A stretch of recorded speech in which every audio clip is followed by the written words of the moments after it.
With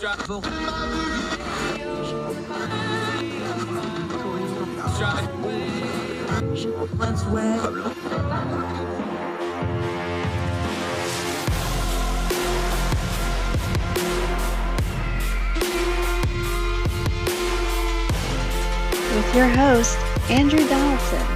This is Heard Tell. Welcome to Heard Tell on this Wednesday, April the 6th, year of our Lord 2022. I'm Andrew Donaldson. Thank you so much for joining us. Little different program today. We always talk about turning down the noise of the news cycle and getting to the information that matters. That's exactly what we're going to do. We're just going to have our guest for the entirety of the program today. Delegate Danielle Walker. She represents the 51st District in the House of Delegates for the great state of West Virginia. That's the Morgantown area, Monongalia County.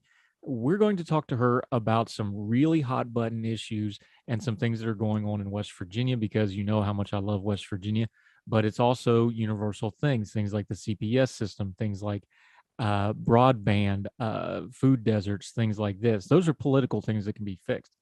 But we really wanted to have her on to talk the cultural issues that have bled over into the political process. We're going to talk about some issues like CRT legislation in education. We're going to talk about things like the Crown Act that maybe you may not be super familiar with, why that is important to certain segments of the population. And as she'll tell you, she was even surprised when they started pushing it. It wasn't just minorities that came out with stories of how it affected them. We're going to talk about some of those hot button issues, but the key word there is talk. No, Delegate Walker and I don't agree on everything. We probably disagree on a lot of things, but this is a conversation. This is grown folk talk. We're going to listen. We're going to hear each other out. We want you to hear her perspective on things. There's also a great piece. You know, we always end on a happy or a higher note or something that's a little bit more uplifting. That comes from our guest today. She has a piece of legislation that's very personal to her, but will also be instrumental in saving many, many lives. It passed overwhelmingly. It was a great moment because we're going to bash the House of Delegates in West Virginia a little bit today on their inaction on certain things. They came together on a bill that's very, very close to Delegate Walker's heart. So why do we do this? This is us putting our money where our mouth is as to what kind of a program we want Heard Tell to be. We said from the beginning, we have everybody on here. We have conservatives, we have libertarians, we have progressives, we have folks that we're not exactly sure what they are sometimes. But we want to hear viewpoints from everybody. It doesn't change our viewpoints, but it changes our perspective. You always want to have a wide perspective and never get caught in an echo chamber. There's plenty of that out there.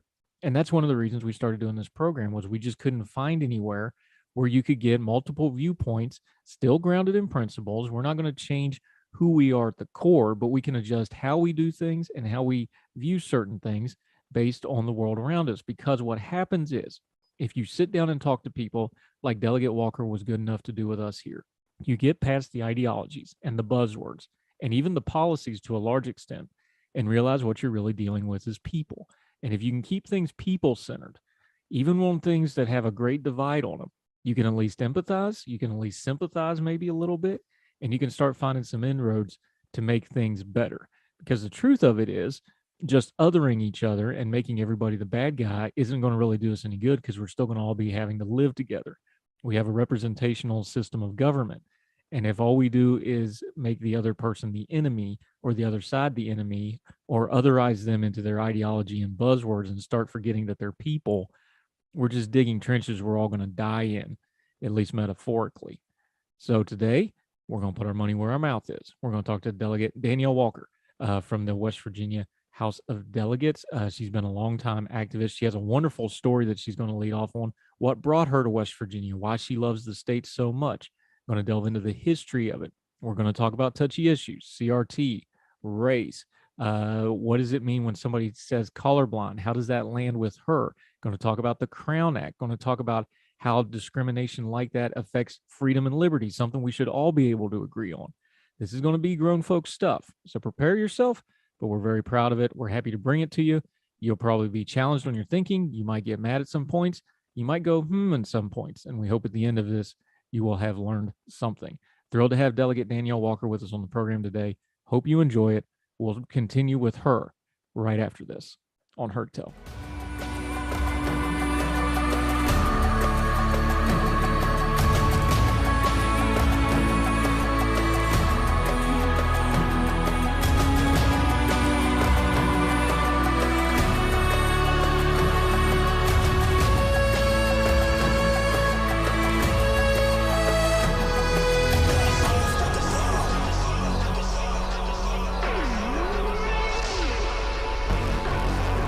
Welcome back to Heard Tell. I am very excited about this.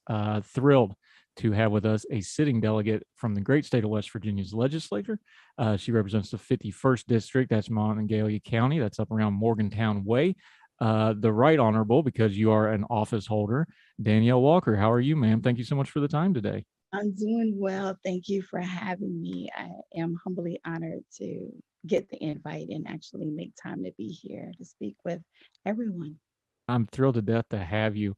Let's just start right there because I know when I tell people I'm from West Virginia, it's in all my bio stuff. I'm proud of being West Virginia. Of course, we get all the jokes, like when I went to basic training and they applauded when I got my first pair of shoes, and we can tell the toothbrush joke again. We can do all that. People usually don't think about racial diversity when it comes to West Virginia, and there's a reason for that. It's one of the least diverse states, but those of us from there, there's a very proud tradition of minorities in the state, larger Appalachian. There's a rich history there for good and bad. Just talk about that for a second, because you are the only female woman of color in the legislature. There's 5 of y'all all together. It's not a lot, but there is a rich history there. And the present history is very, very vibrant, isn't it? It is. And what is so pleasing is that I chose West Virginia. I am originally from Louisiana, born and raised. And so I decided to stay after moving here in 2010 when my ex-husband moved back down south. And so West Virginia is my second chance home. She fought and saved me when I didn't think I had the strength to do it myself. So every day I will wake up and be very thankful for wild and wonderful West Virginia. Yeah, I love that story. And I did some TDY time in central Louisiana. They can't make fun of us too awful bad. There's some great folks down there. There's some weird folks in Son-Law too, but we love them. Your passion for the state comes out in a variety of issues. Talk about it though, because you are in a super minority in the legislature as a Democrat, as a progressive Democrat.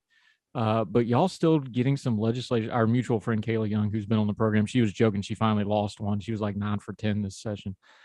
You're still getting some things done. Mathematically, we understand the constraints. Obviously, there's some things you want to do that are just not practical, but you're still moving the ball on some issues. Talk about being in a super minority like that and still trying to find some inroads on certain issues. Obviously, there's some stuff that, you just fight the fight, you're going to lose because it's a thing. But there's been some real areas of compromise in a couple places, hasn't there? There has been a lot of compromise in many areas. And what is so great about the people in West Virginia is that we actually place the people over politics. And what a lot of folks don't see is 85% of the time we vote with each other. It's just those issues that we are at totally opposite ends that we see a different perspective. So we know that we want to move the state forward. We know that we want infrastructure in the state. We know that we have certain deserts in childcare and food, but we also know that we want to fight to have a livable wage for each and every person who is working within the borders of the state. How we get to that, that's where the compromise comes from, because we both have to be active listeners, the supermajority and the superminority. And there's a couple issues in there. We're going to talk about a couple of the real hot button ones with you. That's why we invited you in. But there's a couple of people think of them as simple policy things, but they're not when it comes to West Virginia. There's things like broadband. There's things, you talked about food deserts a little bit. It's a long way to the store for a lot of folks in central and southern West Virginia. You get Charleston and the Panhandles, and then the Great Middle kind of gets left behind on a lot of things. I've told the story on this program many times. Friend of mine's real estate development, they got the map on the wall and they got the line where Frontier starts, and they don't even try to develop in there because they can't sell it out of state. These are simple things that are more policy than the culture or politics stuff that gets real hot button issues. This seems like the area we really need to focus on a lot of stuff. I know we have the noise of the other things. Do you see a way going forward on those more practical issues of, okay, these we all agree on need to be done. We need to just hash out how to get it done? Exactly. And that's why the legislature has interim meetings. And in those meetings, we do case studies on different things that's affecting different mountaineers in different areas. And with the economic development that is ran by Mitch Carmichael, as he is the director, he is coming in and also listening to the concerns of what we hear from our constituents. And so just having those open doors of communication is opening more doors of what we need to make sure that the people of West Virginia are not just surviving, but thriving. Broadband is a big issue. When we look at infrastructure, we need to also consider childcare and the different forms of childcare. And it's not necessarily driving to a nursery, but those unconventional ways of who is being the caretaker of the child while the parent or the guardian is at work. And we also have to look at what we have right now. We are in the middle of a pandemic with a drug epidemic problem here in West Virginia. Yeah, and since you brought it up, I'll just go ahead and bring it up. Something that just breaks my heart. There is an absolute crisis. We know the opioid epidemic. West Virginia's ground zero for it. We know the pandemic through it. We know about the population loss, and underneath that, and the legislature should have dealt with it, frankly, and did not, in my opinion. You can give your opinion on it. The CPS system in West Virginia has been bad for years. This is absolutely broken it. I'm somewhat at a loss for words, but you're there, you were in the meetings, you've seen the stats, you've talked to the CPS workers. Just how bad is the CPS system in West Virginia right now? All respect to the workers who are trying to do the best they can in a really bad and broken system. We don't want to, besmirch them, but this is beyond crisis level what's happening with Child Protective Services in the state of West Virginia right now, isn't it? It is. We are in, I feel, as a dire state of emergency. And I want to definitely make sure that we are elevating those CPS workers. But under CPS, we always look at the children, but we also need to look for adult services also, our elders that are being abused as from different caretakers and family members because the addiction is so bad. And it's not just addiction, you have financial abuse also. What can we do? Well, we looked at remapping DHHR, and the governor vetoed the bill. So, what can we do? We looked at giving a livable wage to the CPS workers. But what else can we do? Why do we not have a functioning, flowing revenue stream and also more people applying for those jobs? My concern with CPS is the children and the families. I don't think any child that the state of West Virginia has taken should be escorted out of state for someone else to take care of that child. I have a problem with that. Any child that was removed from their home should not go to a hotel to stay in, leaving from one situation and being placed in another. I have a problem with that. And we don't have the system where we can see exactly where our foster kinship parents are available because our computer system is so old. And just like the pandemic, we got caught up in a whirlwind real quick. So we went through a whole bunch of natural disasters with the drug epidemic and especially opioid. So it's like we had a hurricane, a tornado, an earthquake, and a tsunami hit the state all at one time because the drugs level just it superseded. It went from our children being addicted to our workforce being addicted to now grandparents taking care of children, great aunties, school personnel because they know the child being accepted as kinship. And there's too many cracks that different situations is falling through. And I'm there not only to listen to those foster care, kinship, and adoptive parents, but also listen to the children that's being affected. I'm a proud board member of West Virginia CASA. And we definitely need those volunteers to link up with those children and families so we can make sure that we have a functional, effective, proficient, loving stream to care for our children of West Virginia. We continue our discussion with Delegate Danielle Walker of the West Virginia House of Delegates right after this on Heard Tell.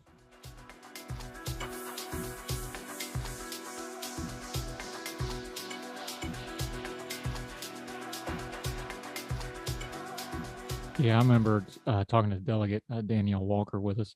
I remember going home for a funeral summer before last, and I was talking to guy I grew up with, went to church together, played pickup ball together. He's now a judge in West Virginia, and he just looked at me with almost dead eyes, going, "I got one case as the mom, and the next case is the dad. What am I supposed to do?" Like the people don't understand, and we've covered it on this show with folks like Dr. Keith Humphreys. These things have blast. This isn't an addict laying on the street. These people have blast radiuses that go off in these communities and these families. It overloads the healthcare system. It overloads the criminal justice system. It overloads the CPS system that, by the way, has been bad for decades. Let's just be clear about that. It was already broken. um, I don't even know how to really start with this, because it's almost beyond a cultural problem now, isn't it? It's beyond a policy problem. It's a resource problem when there's absolutely no resource to pull from. So I understand you have some legislative things you're trying to do. Is it just down to volunteerism, where it's just one more case of West Virginians are just going to have to take care of themselves here, or what are we going to do? We need the community. We need to go back to the days when we were one, where it takes a village to raise a child. That's exactly what we need. We all need to get uncomfortable for many moments so this can be a movement in the right direction. We need first responders on hand, and that is fire department, that is our QRTs, that is our law enforcement, we EMTs. We need everyone up front and personal. What is affecting our most vulnerable, and that's our children and our seniors. And so it is more than volunteerism. It is changing from being an ally to an accomplice. So that's going to those city council meetings, that's going to the county commission meetings, that's making sure that we have all the stakeholders up front and we're actually listening. That's keeping up with the numbers of what we call these centers when there is no placement for these children. What is the process when children in the foster care system age out? Are we making sure that we're touching each and every child? Because we have over 7,000. Over 7,000. We got to do better, West Virginia. Yeah, and I say it, and people think I'm being overly dramatic about it, but it's really true. I saw the census data. West Virginians, we need to start treating being West Virginia like being an endangered species. I'm over a lot of the noise of it, and like, let me find some people that are trying to, because I got a little grief about, well, why do you talk to this person, or why do you promote this person? That's like, I was like, listen, like, this is an extension level. There's not a lot of us left, and there's going to be even less of us left with the opioid crisis, the childcare crisis, the dropping population. I love West Virginia. I want there to be a West Virginia 100 years from now, and we're not on a path for that right now. And I don't care where I can get an ally for that. Our folks are dying, and I don't want us to pass quietly into the night without doing what we've always done as West Virginians and been like, no, we're going to figure this out one way or the other, and we're going to make this work no matter how dark it gets. And I know the people there know that, but I don't think our government, and I don't think that's both state and federal, and I don't think the people who honestly, I think they want to try to help, I don't think they understand that part of it. Do they? Do we do a good job of conveying that, or is it just one of those things where the stereotypes get in the way? I think it's very stereotypical, right? Because when you go through the CPS channels of reporting, and then that investigation happens, whether you leave the child in the house and get resources and wraparound services for that child and the whole family, or whether you remove that child and then you have to start with different placing agencies, right? And so we need to make sure that there is, just like there's a flow of the reporting and placing, there needs to be a flow of sustainability, right? If we're going to reunite this child with this family, we need to make sure that we have a different worker there to make sure that they're checking in on this family weekly, monthly. And what does that mean? We need an increased population of workers. We need another entity, another level of that. But we need to also make sure that that family has transportation to get back and forth to the job, because that's what the judge ordered for them to do, right? We need to make sure that we have counseling services for that family that is opposite of the hours that they are employed, because a new employment, you don't automatically get family medical leave, right? You don't get that paid time off. And you can sacrifice that, but then you can also get a write-up if you in a 90-day streamline of whether they're going to keep you as an employee or not. And so we have to make sure that we are working with all entities. So this is a perfect place where we need the Chamber of Commerce to come in and fight for these families, right? We need corporations to come in and fight for these families, but we also need to make sure that we have a mental health capability and function to this also. And we need funding. This has to have a funding mechanism. Yeah, and a consistent funding mechanism. We're talking to Delegate Danielle Walker from the great state of West Virginia. We're going to get into some deep issues. There's going to be some grown folk talk coming after the break. We're going to talk about the Crown Act, going to talk about education, that CRT acronym that gets everybody all out of sorts. And we're going to end on a good note as well. But more with Danielle Walker right after this as Heard Tell continues.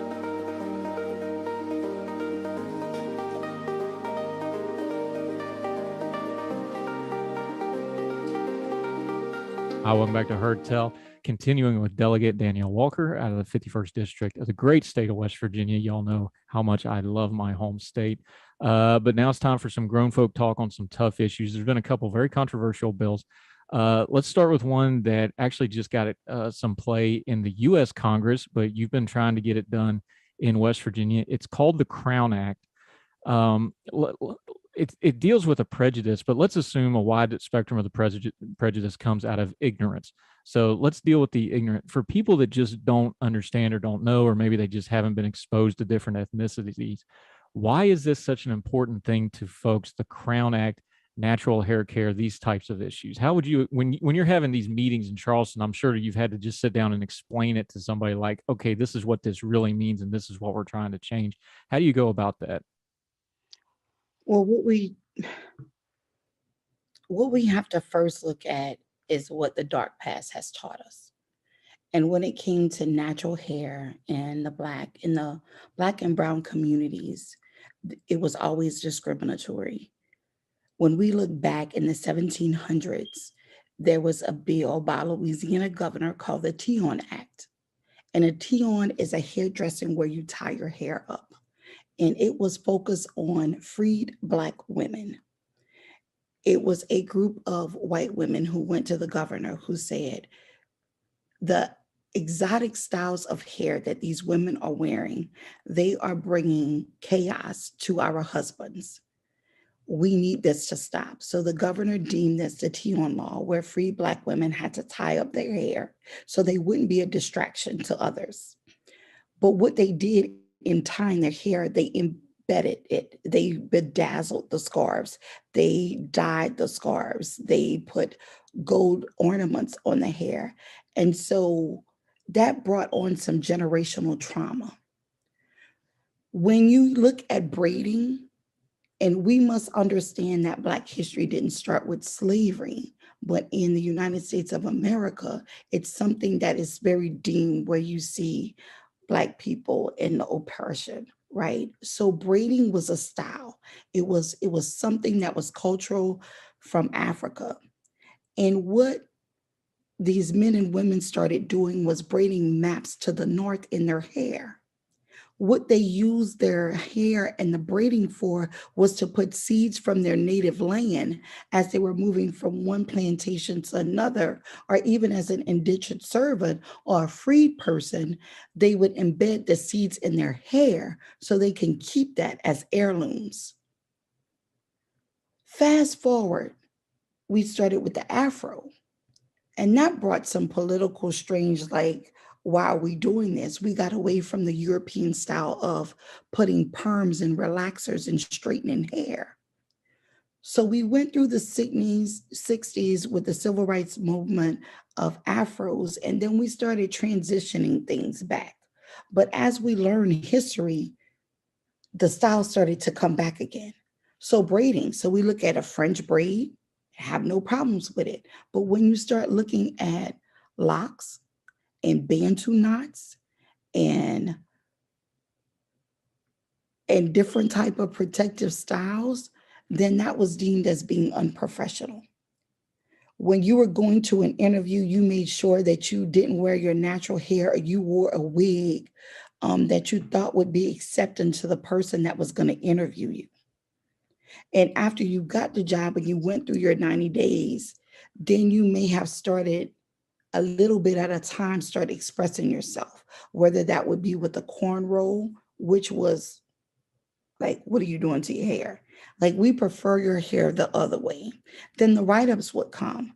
And then if you went to micro braids, then it would be like, so are you going like to Jamaica on vacation? Like, why would you do that to your hair?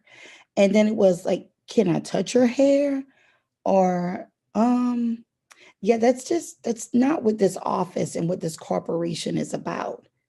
And then it may even be a highlight for a landlord who doesn't know, well, if this person is coming in here with cornrows, like, are they going to sell drugs? What kind of people is going to be visiting the place that they want to lease to? And so those discriminatory things happen when you go into a business, even though you're going to sit at the restaurant, but you just need to use the restroom because maybe you were on a 2.5 hour ride. You come in and you go, can I use the restroom? And they're like, customers only. Well, we need a table. We're full. You need a reservation. So these are the things that and if you've never been through it, and what I've learned the first year that I introduced the Crown Act in West Virginia in 2019, when we opened it up and we wanted hair stories, it just didn't come from people of color. It came from people who have naturally curly hair. It came from people who were natural redheads. And it traumatized me more of the hidden jokes and the things that these folks went through with their hair. It came from white males who wanted longer hair during the 60s, right? And so then we had to make sure we had that seesaw of elevation and equity. Dyeing of hair and the natural way my hair grows from my scalp is not the same comparison. And so we had to educate in an open public forum, and the bill has never made it on any of the committee agendas. So I can never really have this conversation with my colleagues unless it was a student, like we had the student in Beckley who was discriminated against in the basketball game. His football coach had no problem with his locks, but his Black basketball coach did.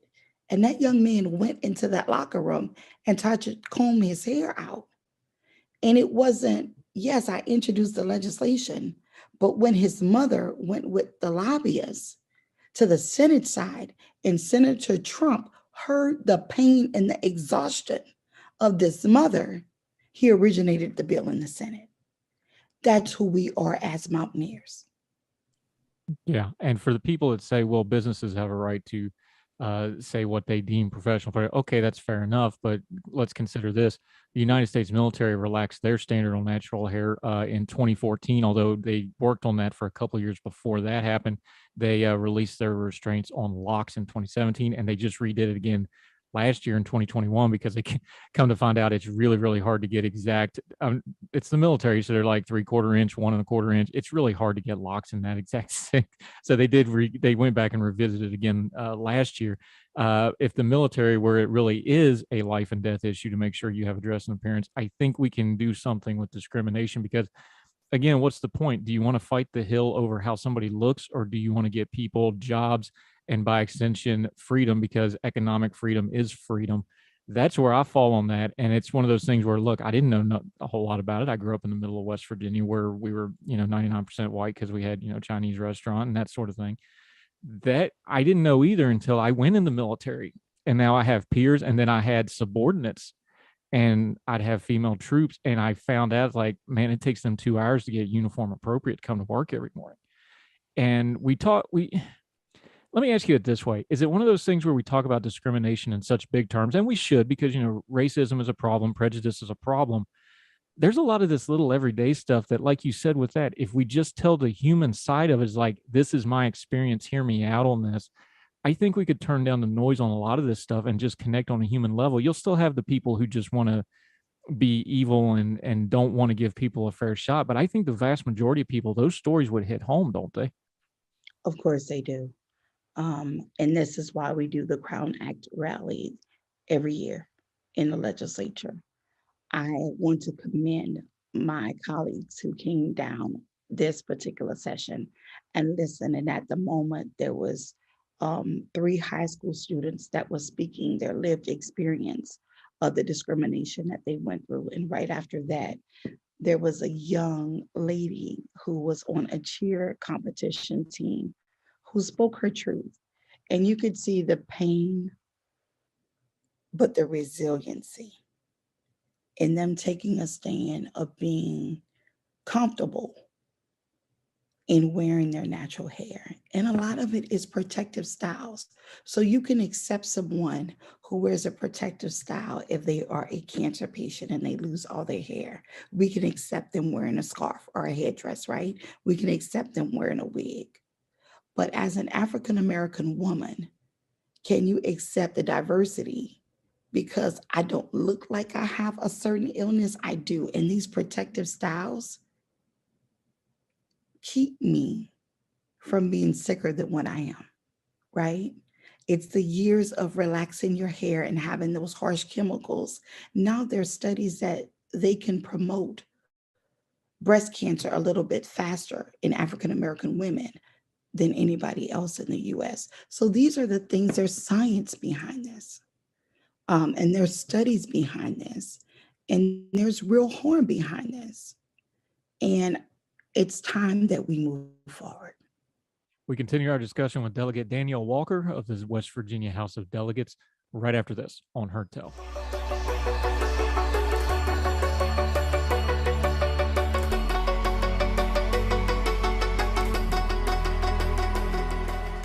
Another hot button issue, talking to Delegate, the Right Honorable, because you're a sitting office holder, Danielle Walker. Appreciate your time today on this. A tough topic. We'll just touch on it briefly, though. But education's been on a lot of people's mind. There was an education bill that went forward in West Virginia. Let's call it what it is. It's dead identical to about 20 other states, because these are all kind of coming from the same places. The CRT debate got flopped over top of the whole thing because that's the buzzword one, and that's the one that gets fundraising, and that's the one that gets attention. Let's do this like we did the hair thing, though. Put it on a personal level, though, because for folks that don't know, in the state of West Virginia, every 8th grader, including me, including everybody else that was in 8th grade, you have to take a semester of West Virginia history. All mm-hmm. right. Love it. It's called the Golden Horseshoe. I was robbed in 92, but let's not get into that. When you deal with history, when I took West Virginia history, there just wasn't a lot. The Hidden Figures thing I didn't know about, even though I grew up an hour from there. The Hawks Nest Tunnel disaster. I bet a lot of people don't know about that. Hundreds and hundreds of Black men from the South purposely recruited without families that died on that mountain. The mines were the same way in a lot of cases back in the days, places like Welch down in the coal fields. Some of it's dark, but it's a very rich history that doesn't get taught.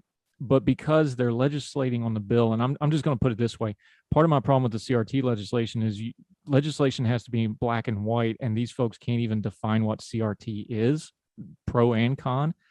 You're writing bills now where I think you're going to have a big problem teaching much of anything.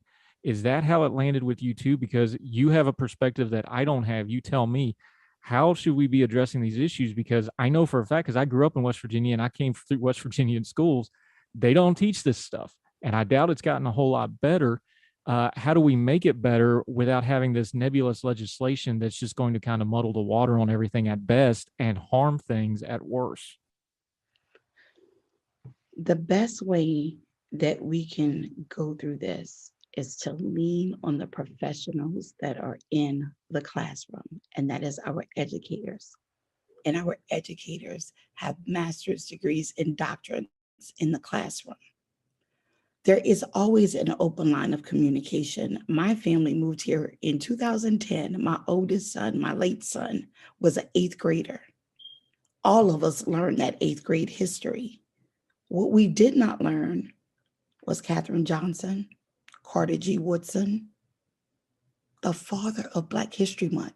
Never came across that. We didn't learn about Booker T. Washington, Harper's Ferry. We did not know of the many festivals. We hadn't heard about the Osage community, that's right here in Monongalia County. And so why do we want history to remain hidden? And what is that going to really do for the students of West Virginia? Presentation without presence is powerless, and we are all power. Now, when we speak about certain things of migration and immigration and slave trade and civil rights, even to modern day, and we speak about lynching, you can't forget about Emmett Till.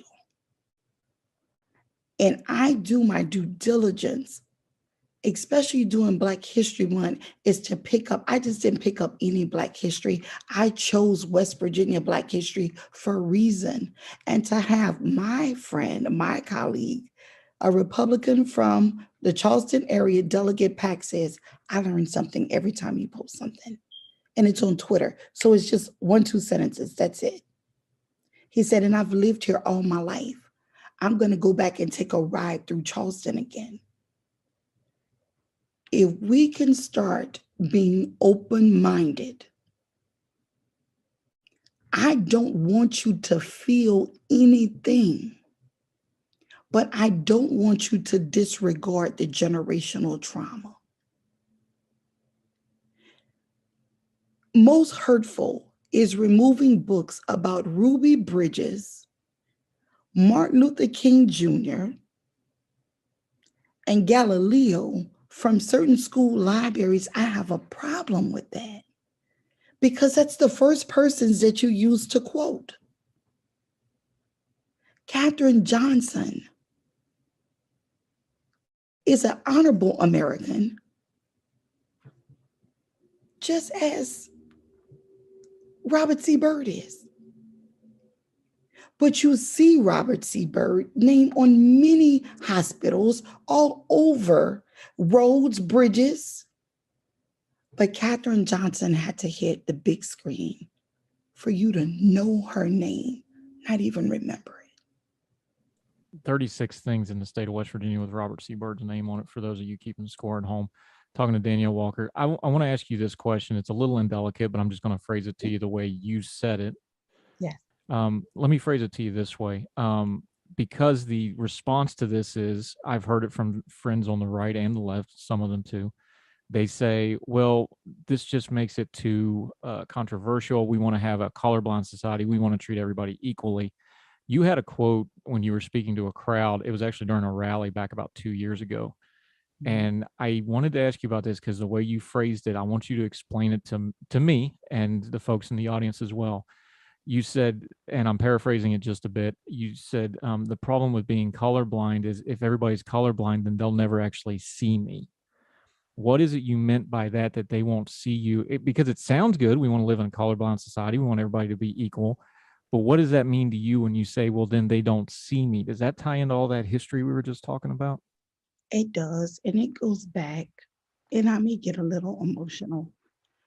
It goes back to being 3.5 years old when my mother and father sat me down and said I had 3 strikes against me. Now, please don't judge my parents because I love them dearly. Number 1, you're Black. Number 2, you're a female. And number 3, I'm sorry, baby, we are poor. I didn't use those things as an excuse. I didn't use those things to keep my head down. I used those 3 strikes to motivate me because my parents were realists, right? So that meant for every application, it asked about my race. How can we have a colorblind society? Whether I apply for a job, whether I'm getting a driver's license, it is a marker of who I am. Race. And so where does the color blindness come from? Now, many folks, it could say that this is my religion, this is what's in the Bible. well, then that's discriminatory also, because not everyone practices a religion. Not everyone reads the Bible. It is my faith, and I hold it near and dear to my heart. But when you say you want to be colorblind, do you blind out my natural hair? When you say you want to be colorblind, do you blind out my tattoos? When you say you want to be colorblind, do you take away my statute of being a 6 foot, 300-pound woman?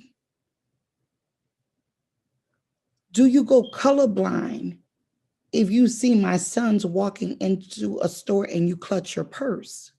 Do you go colorblind when you see certain people wear certain clothes, listening to certain music? So when are we actually truly colorblind? We are human. So I need you to see me. I need you to see beyond this beautiful Black skin that I was so graciously blessed to be in. I need you to see the mind. I need you to not only hear the words that's coming out my mouth, but I want you to understand them. I want you to be an active listener. I want us to work together. I don't want a hand out. I need a hand up at times. But just as I'm reaching my hand up for you to help me, my other hand is reaching for someone else to come to that same level. This is true equity. But we can't ask for diversity, equity, and inclusion if you're not seeing me. So I need you to see me, all of me. We continue our discussion with Delegate Danielle Walker of the West Virginia House of Delegates right after this on Heard Tell.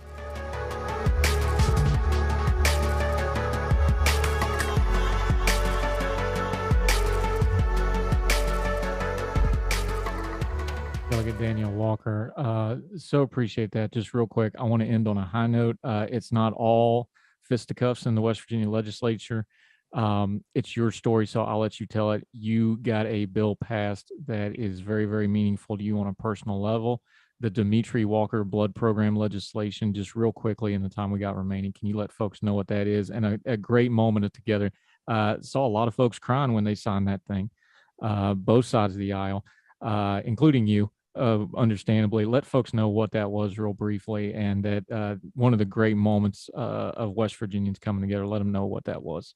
Exactly. Demetri Walker is my late son who took his last breath on June 19, 2021, due to some complications to leukemia. Being an African American, bone marrow was going to be our next step forward.